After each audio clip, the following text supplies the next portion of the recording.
All right. Hello, everyone. You are listening to the Minding Mind podcast, where we live life with ease, connection, and permission to just be. I'm your host, Evelyn LeVasseur. Welcome back to another episode. Today, I'm chatting with transformational coach Anna Bohuslavska. We are going to chat all about breaking free from scripts. You know, those stories that we tell ourselves and the shoulds that we spend our life trying to attain. And I'm here for the conversation on releasing those and being who we actually are meant to be. So before we get started, I'm going to tell you a little bit about Anna, and then we'll get into the conversation. So Anna is a transformational coach who helps women break free from scripts, reconnect with themselves, and live life beyond their dreams. She's a mom of two, a craft maniac, and a dance lover. She has a deep background in psychology, art therapy, and multiple coaching certifications. She implements a holistic approach seamlessly, blending intuition with the intellectual. And I feel like you're speaking my language there too, because there is such a blend with intellect and intuition, but we tend to focus on one over the other when really they go hand in hand. Anna, welcome to the show.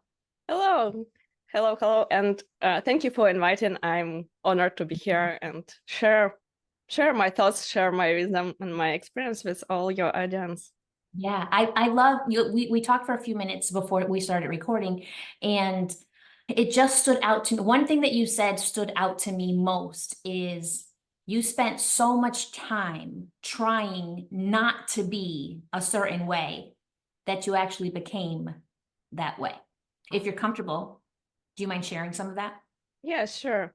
What I represent to, so our audience understand the context, I was raised by emotionally absent mom. And even when I was a kid, I thought when I will have my child, I won't be that mom. And with the first son, it was quite a journey in emotional terms, but I kind of find that balance. But with the second child, with the change of continent, because we moved overseas, with the change of structure of life, and with the lack of ability to fulfill my own dreams, follow my all desires, and achieving my goals, I kind of tried, okay, I will focus on raising kids. And that disconnection from myself led to the point when I disconnected not only from myself, but from the situation in general, because I got caught up in never-ending to-do list, looking what I need to do next, what else I can do, how I can improve in that, all that stuff. And all that pressure, especially nowadays with social media, when you can, if you fall in a trap of comparing yourself with all those influencers, but we all feel that they not always show whole picture, but we still tend to fall in trap of comparing ourselves with this ideal picture. You push yourself to the limit and you go even further from yourself. And in this pursuit of becoming best mother that I can, I fell in a trap of becoming totally disconnected, totally in my thoughts, thinking about all those to-dos, and to the point where I was literally waking up with the thought when this day will be over. Do you feel like going through that, I'm never going to be like this, to actually seeing yourself live that way? Do you feel like that helped you have a better understanding of what your mom was feeling when she was raising you? I mean, I know you mentioned that she was not very present emotionally. Do you think that there was more to it, or do you think there was a huge overwhelm of her to-do list?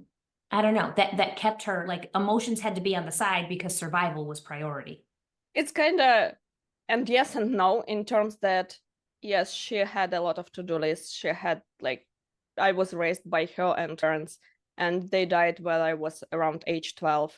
So from that point, she was all by herself. And yes, she kind of was overwhelmed, but at the same time, she was deeply traumatized by her experience.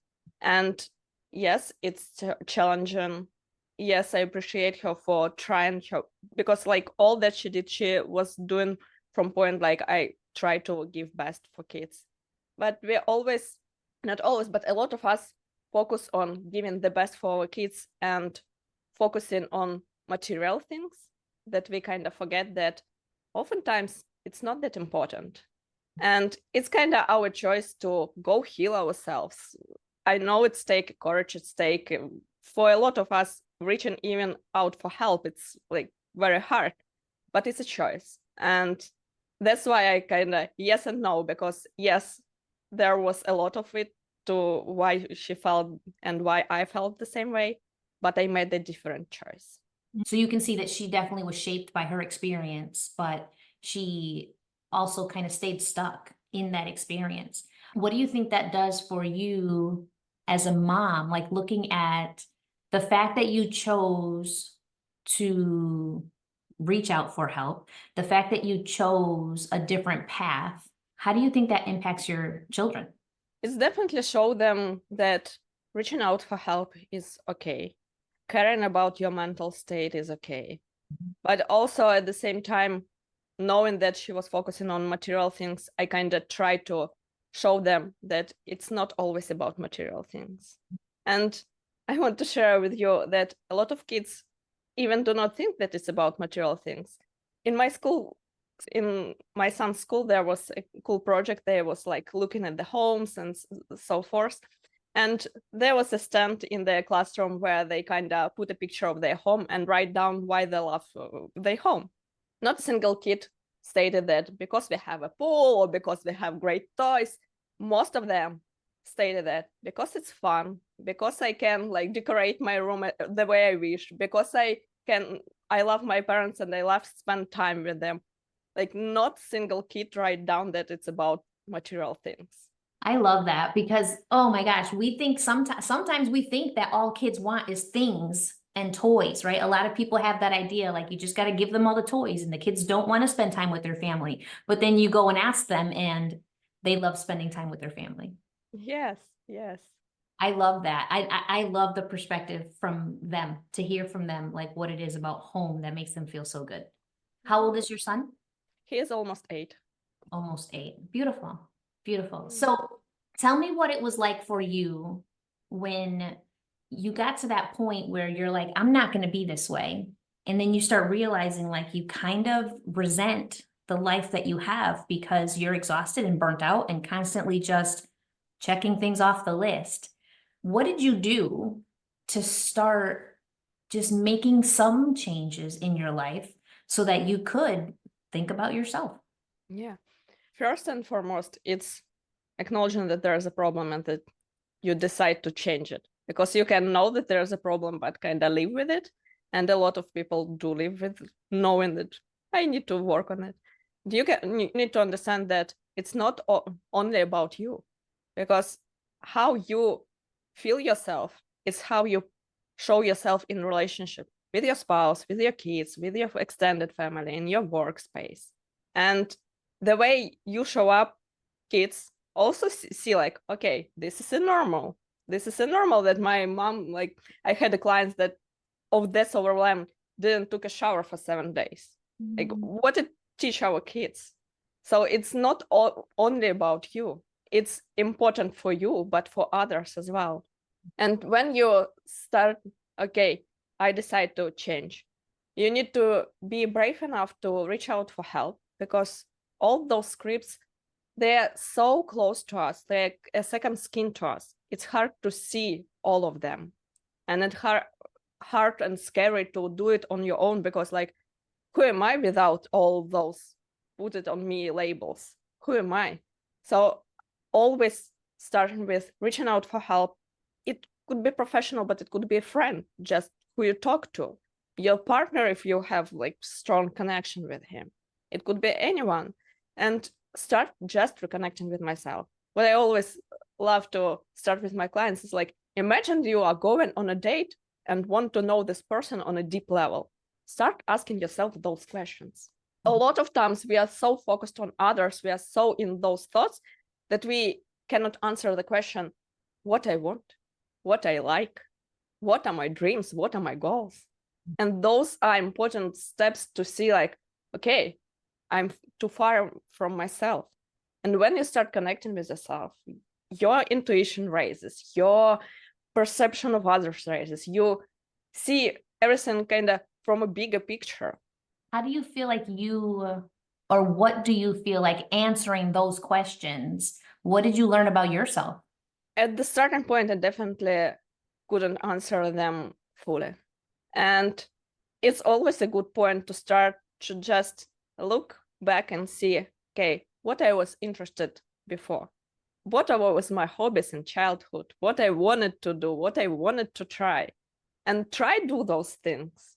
For me, this journey of reconnection with myself, like, okay, what was my biggest hobby? Like for the whole life, my biggest hobby was craft, like any source and form of crafts. As I said, I craft maniac. I, it's my energy language. I feel like literally energy flow when I craft something. Mm. So I started seeing how I can bring in more of this in my life. Where's those tiny little pieces of time that I can spend on me? And reconnecting with that, I even started a business of doing craft workshop for like birthdays, parties, and so on and so forth. And it helped me to up-level myself, to reconnect with myself. And also, like, my son is my biggest fan in these terms. He always, wow, mom, you're so cool at this, so good at this. Like, okay. Even when I don't see it this way, he sees it this way. And it's kind of became our very big touch point where our relationship got on a different level because we start doing a lot of crafts together. And even this craft business started from me doing craft workshop on his birthday party. Yeah.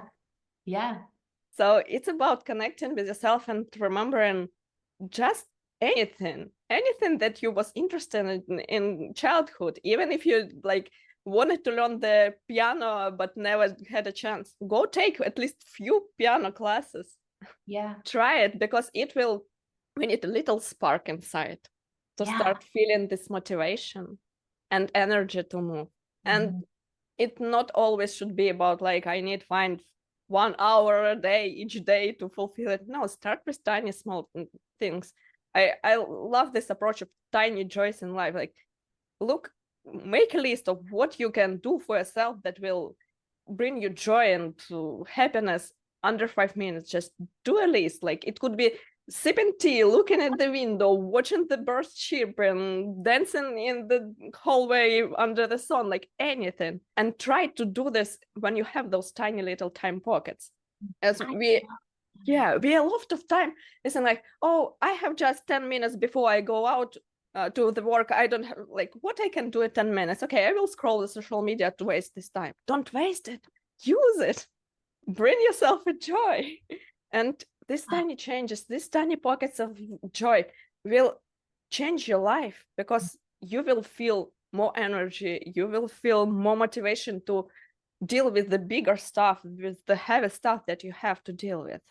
I love that perspective of like, when you have an opportunity or when you can create an opportunity to fuel yourself with a little bit of joy, it's literally going to change the way you show up for the things you have to do.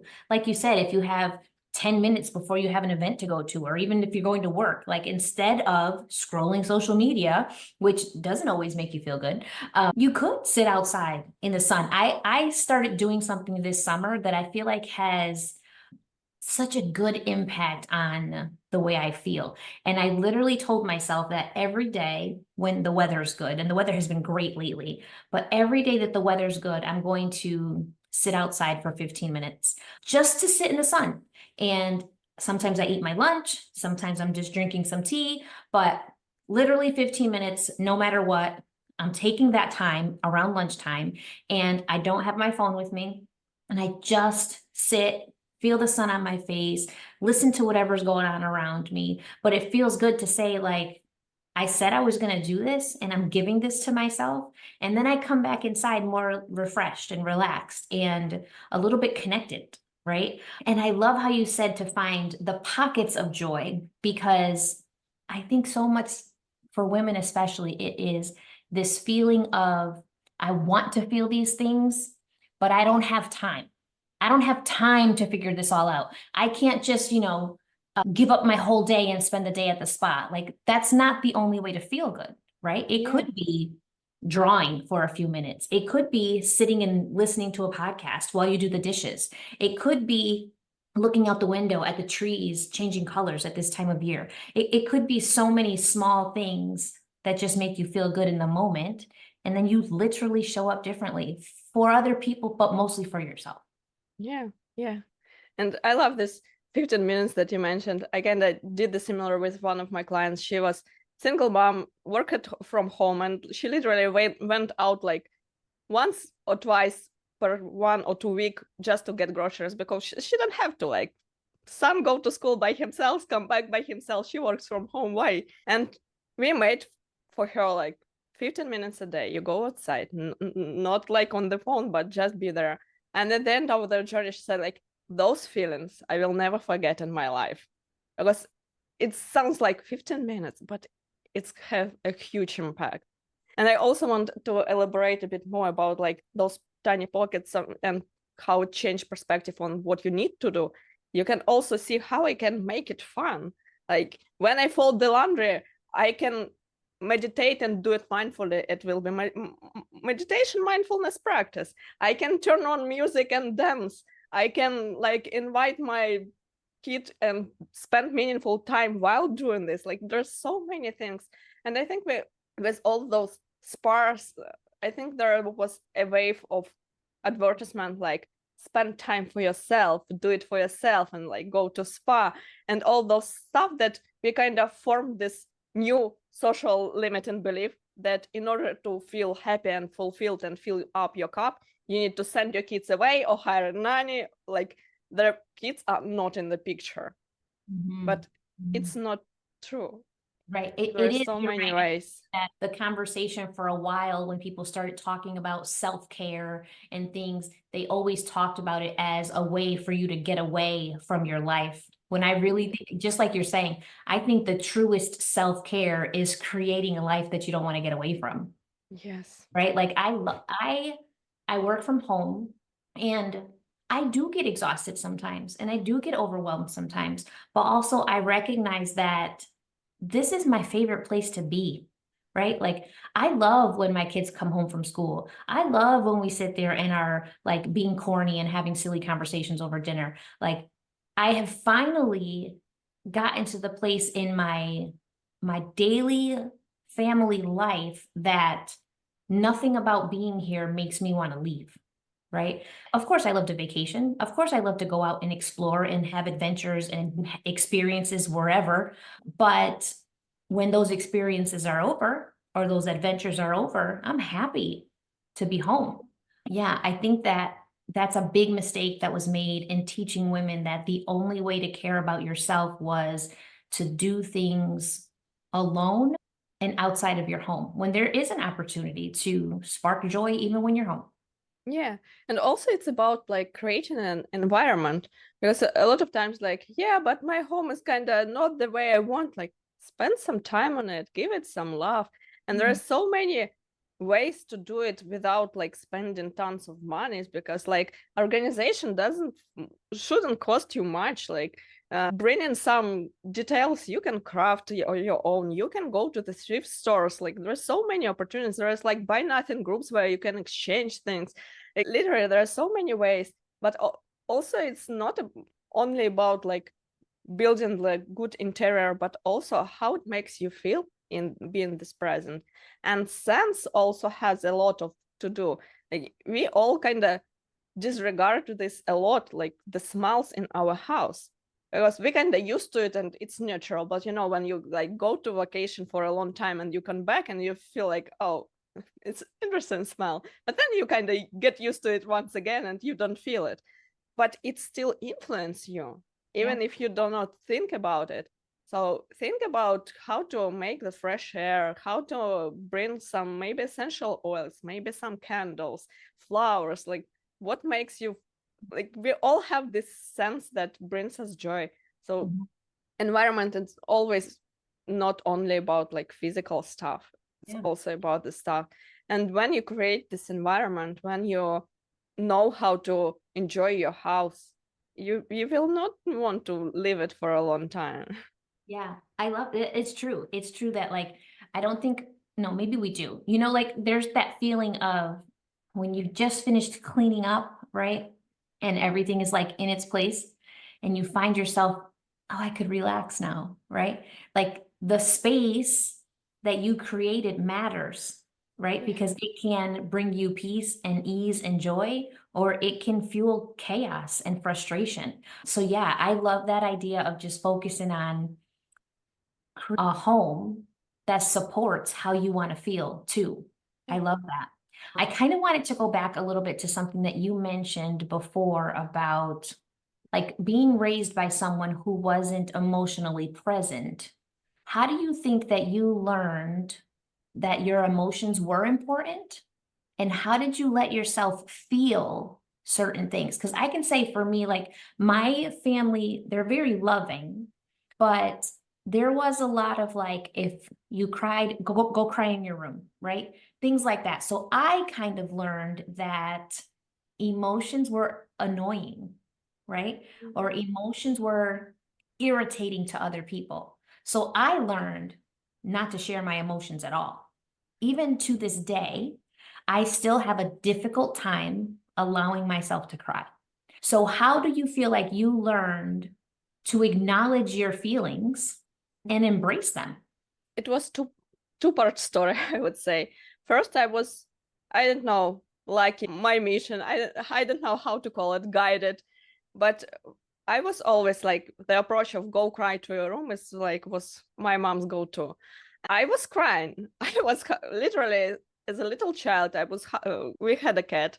I would hug my cat, cry in the room and crying like, only you can understand me, no one understands me. And moms laugh at this till this day. Like, I said, Mom, there's nothing funny about it, but we have what it is.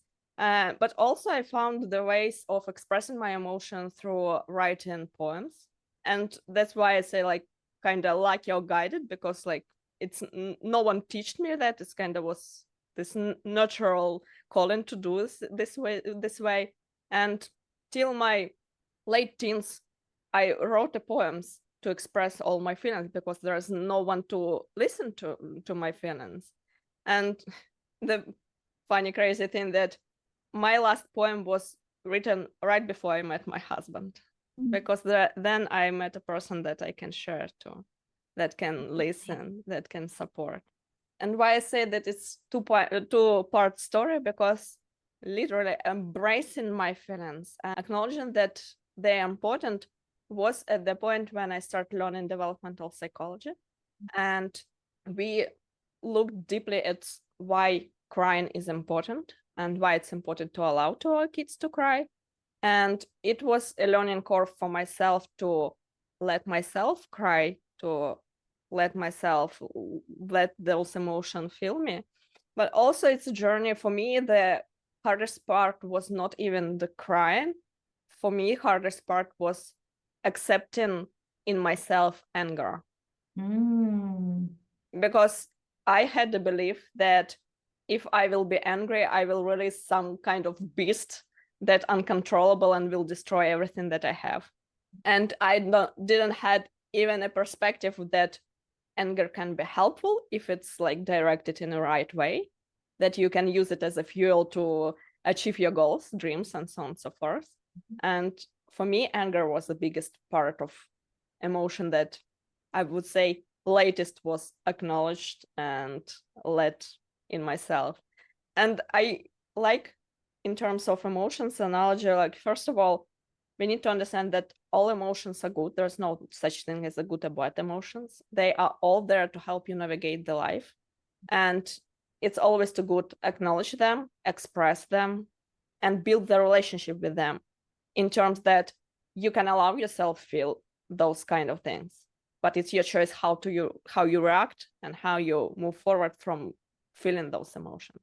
And the less we allow ourselves feel emotions, imagine like emotion is a pointy thing in the balloon, and the smaller the balloon, the harder it tries to like get out and in any situation that you have. But when you create a space around inside yourself that you're allowed to feel those emotions, they have less tendency trying to like escape this small space. Yeah. What was it like for you the first time that you felt anger and allowed yourself to release it? I would say For quite a while, for me, anger was like, I kind of get frustrated, and then it's like full blow. Then it was a process of acknowledging, okay, I have this tendency, I have this pattern, and how I can change it. And for a while, it was like watching in a movie when you kind of feel that you will blow up, but you kind of have less to no influence on how you do not do that. And it's a process of be mindful about it. And then I started like, see, okay, it's always good to, when you have this awareness, just breathe, take a deep breath, because it's switch nervous system. Take a deep breath, take a sip of water. If you need to like go for a walk, like do something to allow yourself feel this. You can scream in a pillow, you can like stomp your feet, like literally throw a tantrum as a child, not going like hurting others in like ecological way. And when you allow yourself to express that, okay, I express, nothing happened, like everyone is fine. And you kind of start to build in those relationships when you're like, okay, next time I will feel it, I'll try like focus on something, on like focus on my breathing. Then I try to think, okay, how I want my best version of myself to react at this situation. And it's kind of similar to Kabbalah teaching, like, pause, what an opportunity to overcome something, to step in the best version of yourself, how you want to react. And yes, sometimes it would be hard, sometimes it would be easy, depends on situation, depends on your emotional state and so on. But slowly, step by step, you will definitely come to the point, if you persist enough, to the point when you're like, okay, I'm feeling angry, but I choose to act in this way. And it's always about not bottling up those emotions, letting yourself feel them, but choose how you react. Yeah, yeah, that's exactly it. I feel like similar to what you're saying with the feelings as a child, I knew that I had big feelings. I just also knew it wasn't always okay to share them. So I learned that when I had big feelings, it was my job to keep them to myself so that I wouldn't irritate other people. Right. So I like that perspective of being able to say, I acknowledge my feelings, I hold space for my feelings, and also I get to choose how I respond. Now, Yeah. that feels more powerful than I better not tell anybody any of this, because then and it festers. And sometimes it's not even about telling someone. Sometimes it's just about like, okay, I really feel angry. Like just even for yourself, start there. Yeah. It's just Sometimes it can be scary to share with someone. Start from yourself, start acknowledging for yourself. I love that. I love it. I just feel like to watch how you describe, you just come full circle from feeling like your emotions weren't relevant, right? To actually acknowledging it, holding space for it, and now teaching other women to do the same, because I think that in motherhood, it is so easy to just make yourself irrelevant in your life. Like we literally, I don't think it's on purpose, but I think we take the role of mom and wife so seriously that, which it is a serious thing, but also we take it so seriously that we convince ourselves that we're not important, that we're not an important factor, when really, like, when we take care of ourselves, we show up better for our families. And I love that you're helping other moms do that now. Beautiful. It's taking my pain and converting to the gift and sharing it with others. I love that. Anna, if anybody wanted to reach out to you, find you, I don't know if it's on socials or website, where could they link up with you? And like, what is it that you offer for connection?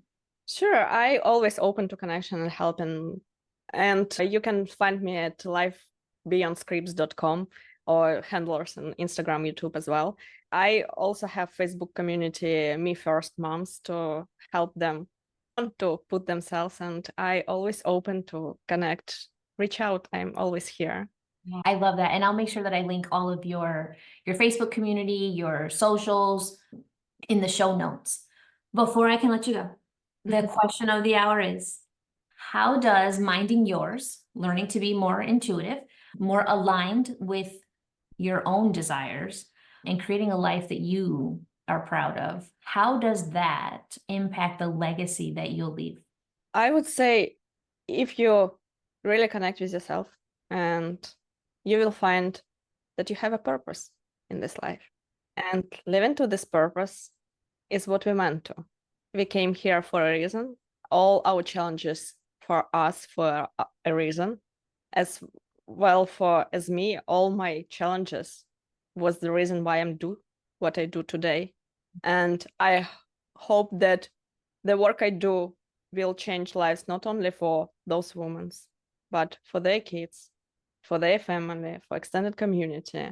And slowly, generation by generation, we can transform whole world how we pursue. Because I think all who is in self-development, they see that there's now is a like race in like general around the globe tend to be more connected, be more present, be more aligned with your like soul mission and so on and so forth. So we came here for a reason. Connect with yourself and live to that reason. I love it. That's beautiful. It's beautiful because what you're talking about is literally like creating this ripple effect that impacts generations to just continue to grow and be who you were meant to be. Yeah. I love it. Anna, thank you so much for joining us today and sharing your heart. Everyone else, thank you for joining us both in this conversation and tuning into another episode of Minding Mine. If this episode resonates with you, please comment, rate, and review the podcast. Your feedback helps me grow. And until next time, I want you to go live your life on your terms and mind your business. We will catch you in the next episode.